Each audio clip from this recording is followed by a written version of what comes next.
ভাবাই হবে। আজকে আসছে অনেকে এই ঘরটা ভর্তি, তোমরা আমাদের এখন ভর্তি, তোমরা নিলে কেউ না কেউ চেয়ারে কেউ বসবে, ঠিক কি না? যদি ক্লিয়ার করি কি সত্যি যখন চাইছি, অনেকের 6 মাস, অনেকের 1 বছর, 1.5 বছর, 2 বছর হয়ে গেছে, যেটা বলে টাইম নষ্ট করবো না, যা করেছি করেছি, আর টাইম নষ্ট করবো না। করতে চাই? টাইম নষ্ট করবো? এই টাইমটাকে কাজে লাগিয়ে সামনে হলো 24-25 ফাটিয়ে নিজের অ্যাচিভমেন্টটা বের করবো। চাইছি সেটা? অ্যাচিভমেন্ট কি? মিনিমাম সিলভার বের করবো। বোনাস ছাড়া কোনো গল্প হবে না, ঠিক বলছি? যদি বোনাস পেতে চাই তাহলে কি বোনাসের মতো কাজটা করতে হবে, ঠিক বলছি?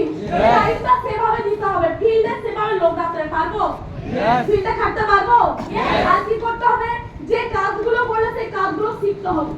কারণ একটা লিডার যদি আমি কাউন্সিলিং করতে না পারি, যদি আমি এসটিভি দিতে না পারি, যদি আমি কোনো ছেলেকে মাইন্ডসেট করতে না পারি, তাহলে লিডার হতে পারবো?